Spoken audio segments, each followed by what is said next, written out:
পশ্চিমবঙ্গের খাদ্য দপ্তরে নিয়োগ। দেখো উপরে লেখা রয়েছে government of West Bengal food and supply department Khadyashri ভবন।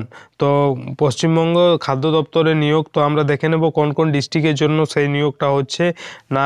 সব থেকে প্রথম উপরে দেখো লেখা রয়েছে রিক্রুটমেন্ট নোটিশ, নিচে দেওয়া রয়েছে অনলাইন অ্যাপ্লিকেশন আর invited for engagement of 26 contractual data entry operator on purely temporary basis for a period of 1 year for districts as tabled below.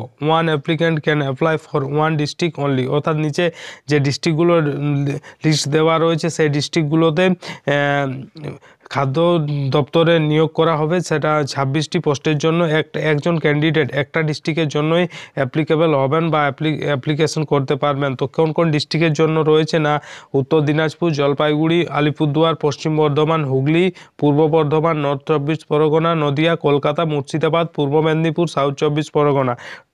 তো এই ডিস্ট্রিক্টগুলোর জন্য নিয়োগ করা হবে। এরপর বলছে এলিজিবিলিটি ক্রাইটেরিয়া কি প্রয়োজন না candidate must be citizen of ইন্ডিয়ার অর্থাৎ ভারতীয় হতে হবে, অর্থাৎ ভারতের বসবাসকারী। তারপর minimum education qualification must hold bachelor degree in any discipline for a recognise university.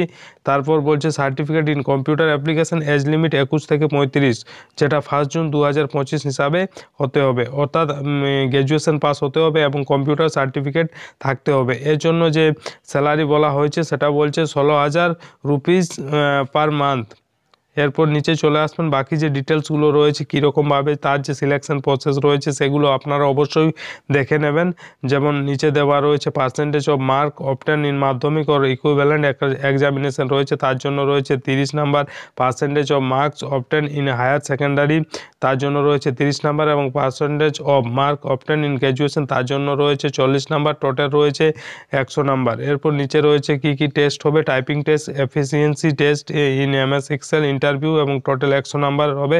তার ভিত্তিতেই আপনাদের নিয়োগ করা হবে। তো যে সকল ক্যান্ডিডেট এটাতে আবেদনের জন্য এগ্রি রয়েছেন খাদ্য দপ্তরে অর্থাৎ government of food and supply ডিপার্টমেন্টে, তো অবশ্যই তারা সময়ের পূর্বে আবেদন করে নেবেন।